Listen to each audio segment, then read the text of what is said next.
Hi, I'm Miss Amy. This is the month of May. In May, we celebrate Asian Pacific American Heritage Month. I chose a book, Surfer of the Century. The book is by Ellie Crowe and illustrations by Richard Waltrip.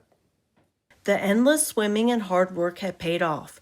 Duke was going to the Olympic Games in Stockholm. He would be the first Hawaiian ever to swim in the Olympics, competing against the strongest swimmers from around the world. The competition would be fierce, but Duke ached to test himself against these legendary athletes. The Olympic ship, the SS Finland, arrived in Sweden in July 1912. The sky was overcast and the water looked dark and cold. Crowds of reporters rushed the athletes as they milled around the ship's deck. The reporters had many names for Duke: human fish, half man, half fish, merman, paddle wheel steamer, and they showered him with questions about his amazing speed. Duke answered the reporters' questions as best he could. Escaping to the top deck, Duke found a sheltered spot and sat talking with a new friend, Native American track and field star Jim Thorpe. Like Duke, Jim was a natural athlete, virtually self-trained. They had both made it onto the Olympic team at a time when people of color rarely competed for the United States. "Jimmy," Duke said, "you can run, jump, throw things, and carry the ball. You can do everything. So why don't you swim too?" "Duke, I saved that for you to take care of," Jim said, grinning. Summers in Sweden have almost 24 hours of daylight, and Duke found it hard to get enough sleep at night. So on the morning of his first race, he decided to take a nap in his cabin. Crowds had gathered at the Stockholm Olympic swimming venue. The Swedish royal family, diplomats, military officers, and thousands of fans were there to watch the popular 100-meter freestyle race. "Kahanamoku wanted on the starting platform," an official announced over the public address system. After a few moments, the official repeated loudly, "Kahanamoku wanted on the starting platform." Duke did not appear. Frantically, his teammates researched the swimming stadium. Then they raced to the ship and searched there. Michael McDermott, the U.S. breaststroke champion, found Duke and shook him awake. At the stadium, Duke pushed through the crowds and approached the starting official. "Where have you been?" the frowning official demanded. I'm sorry," Duke apologized. "I've been sleeping." The official told him he was too late. Silence fell on the crowd. Duke thought he would die. Everything he had worked so hard for gone in an instant. He had missed his race in the Olympics. Suddenly, Cecil Healy, Australia's star swimmer, called out for Duke to be allowed in the race. Healy refused to swim unless Duke competed, even though Duke was his main threat. It seemed as though no one in the stadium breathed. Duke stared at the ground and waited for a minute that seemed to go on forever. Finally, the official relented, giving Duke a curt nod. Adrenaline pumping through his body, Duke lined up with Breding and Rami from Germany, Longworth and Healy from Australia, Husag from the United States. The starting pistol cracked and the 6 swimmers hit the water. Duke was up first from his dive, slicing through the water. At 25 meters, Duke was well ahead. Then from the corner of his eye, he saw Healy coming up fast. Duke powered on, ripping across the pool, his body lifting up and forward. The crowd roared. With Healy on his heels, Duke slammed the finish line, clocking 63.4 seconds, a new Olympic record. Healy was 1.2 seconds behind. Duke had won Olympic gold. King Gustav of Sweden was so impressed with Duke that he personally awarded him the gold medal and placed the wreath of victory on his head. Duke smiled and stammered his thanks.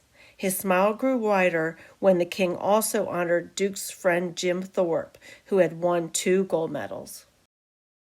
Suddenly, Duke was an international champion, and sports fans everywhere wanted to see the big Hawaiian swim. Duke obliged, competing in swimming pools all over Europe and even the Seine River in Paris. Back in the United States, he taught swimmers on the East Coast to surf, and although public beaches and pools on the mainland were mostly closed to people of color, Duke's exhibitions were a big step toward integrating these facilities. To the world, Duke became a symbol of Hawaii. When newspapers reported that Duke was a descendant of ancient Polynesian kings, he modestly replied that he was just a beach boy from Waikiki. Duke also tried hard to present a good image and live up to people's expectations. He slipped up only once.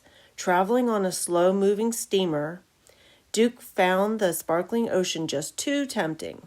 When the boat's engine stalled and was being repaired, he dived over the side for a quick swim. The rough sea quickly pulled Duke and the ship in opposite directions. Duke swam as hard as he could, but he couldn't make it back. With passengers yelling, "Man overboard!" he was rescued by a lifeboat. Duke's return to Honolulu in October 1912 was triumphant. Thousands of supporters met the ship. Cannons boomed, music filled the air. Duke's family and friends rushed the gangway and piled colorful leis around his neck. The sweet-smelling flowers reached right up to the Duke's eyes, and he had to peek over them to see the welcoming crowd. Duke received offers to turn professional and be paid for competing in swimming meets, but the Olympic Games were open only to unpaid amateurs, so Duke refused. He wanted to compete in the 1916 Olympics in Berlin, Germany. While he trained, Duke needed to earn a living. He didn't have many work skills. He had left school early, and the ocean was all he knew. Finally, Duke found a job assisting surveyors in the Honolulu Water Department. Each day after work, he ran to Waikiki Beach to swim. In late 1914, the Australian swim team was training feverishly for the Berlin Olympics. They invited Duke to Australia to compete in swim meets with them. They also wanted him to demonstrate his Hawaiian crawl and flutter kick, and Duke accepted eagerly. Arriving in Sydney, Duke was surprised by the enthusiastic reception he received from the Australians. He promised to do his best to please everybody.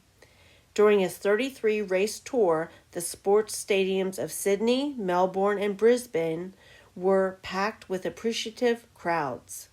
Duke gave outstanding performances in race after race and laughed when he read news reports about his unusually large pedal extremities, which gave power to his kahanamoku kick. Duke's sportsmanship and good nature won him many new fans. The Australians had been so welcoming and generous. Duke wanted to do something to repay them.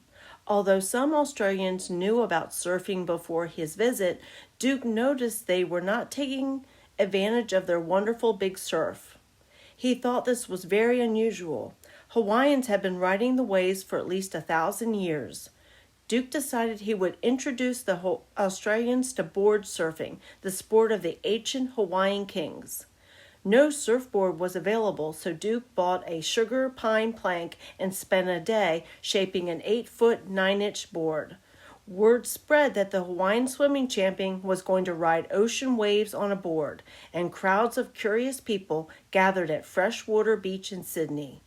The amazed spectators cheered with delight as Duke rode the board down long, steep face of a wave and across the cove, continually beating the break. By the end of the day, Duke had soared, glided, drifted, and stood on his head, all while riding his surfboard. For a finale, he invited a girl to sit on his shoulder, and they rode a wave to shore while the onlookers clapped and shouted loudly. Back in Hawaii, Duke continued to train for the Olympics. When he wasn't swimming or working, Duke and his Hunaluu friends could be found at Waikiki Beach, teaching visitors to surf. Surfing was catching on as a sport on the east and west coasts of the United States, and Duke loved sharing the excitement of riding the waves. Duke's dream of competing in the 1916 Berlin Olympics came to an end when the Games were canceled due to World War I, which had been raging in Europe since 1914. When the United States entered the war in 1917, Duke traveled throughout the mainland as a Red Cross volunteer in water safety and life-saving techniques. He also competed with other swimmers to raise money for the Red Cross and to purchase U.S. war bonds. Duke was 28 when the war ended in 1918, and some feared he was too old to compete in the 1920 Olympic Games in Antwerp, Belgium. But Duke wasn't ready to give up. He trained and swam himself into top condition. Once again, Duke won Olympic gold for the United States, speeding through the water far ahead of his competitors and clocking 60.4 seconds for the 100-meter freestyle race. He won a second gold medal as a member of the 4x200-meter relay team. Duke was proud of his participation in the first Olympics, in which athletes took an oath to compete for the glory of sport. After Antwerp, the U.S. Olympic team toured Europe and the United States. Duke was mobbed wherever he went. He was so popular that a chaperone was appointed to protect him from adoring fans. In 1922, Duke moved to California. He appeared in several Hollywood movies, including usually playing native chiefs because he was dark-skinned. Duke always performed with dignity, but wished directors would sometimes cast him in roles that were not such stereotypes. When not acting, Duke took part in swimming exhibitions and gave surfing demonstrations across the country. He experimented with surfboard design and worked on making hollow boards. He also made himself a small, light board that he took everywhere. Duke held the record as the fastest swimmer in the world for 12 years. When the 1924 Olympic Games in Paris, France came up, he was determined to remain the champion despite strong competition from the young American swimmer Johnny Weissmuller. Using the flutter kick Duke had made famous, Weissmuller broke Duke's existing Olympic record with a speed of 59 seconds in the 100-meter freestyle. Duke accepted the second-place silver medal with a gracious smile. Duke kept training, swimming, and surfing. He thought he had a good chance of beating Weissmuller in the 1928 Olympic Games in Amsterdam, Netherlands. But Duke was sidelined by illness. By the end of his Olympic career in 1932, at the age of 41, Duke had won 3 gold medals, 2 silver medals, and 1 bronze. To Duke, surfing was a way of life, and one day in 1925 in Southern California, he proved that surfboards could also save lives. Big surf was expected at Corona del Mar, and Duke and 2 friends had spent the night sleeping on the beach. While checking out the huge green waves in the foggy morning, Duke noticed a fishing boat making its way close to the coast. Suddenly, a great wave curled forward and capsized the boat. Grabbing his board, Duke sprang into action. He paddled out into the raging ocean and dragged 4 drowning fishermen onto his surfboard. He commanded the panicked men to lock their arms around the board. The surfboard somersaulted and then bounced into the shallows. With the men safe, Duke ran back into the water and searched out for the feeble calls for help, pulling fishermen onto his board and taking them to shore. His friends also entered the wild sea on their boards, searching for survivors. Duke saved 8 people that day, and his friends rescued 4. Saddened that they had not saved everyone, Duke hurried from the beach before he could be thanked and before news reporters arrived. Later, the actions of Duke and his friends were described as the most superhuman rescue act and finest display of surf riding ever seen in the world. Duke was pleased when surfboards became standard equipment on emergency rescue trucks and at lifeguard towers. Duke moved back to his island home in 1930. He had done so much to promote Hawaii and surfing around the world, people insisted there should be a place of honor for him at home. Friends encouraged Duke to run for public office as sheriff of Honolulu.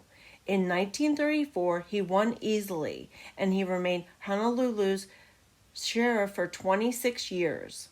In 1940, when he was 50, Duke married Nadine Alexander. 20 years earlier, as a teenager in Boston, she had fallen in love with his picture. When an opportunity to teach dancing in Hawaii came along in 1938, Nadine jumped at the chance. One of Duke's brothers eventually introduced them, and it was love at first sight. Hawaii became the 50th state in the United States in 1959, and the sheriff's position was abolished. Duke then became the official state of Hawaii's ambassador of Aloha. He welcomed politicians, celebrities, and other distinguished guests and officiated at countless events and celebrations. Duke thought of surfing as a Hawaii's gift to the world, and he never stopped promoting the sport. In his lifetime, Duke saw surfing grow into a multi-billion-dollar pastime enjoyed by millions.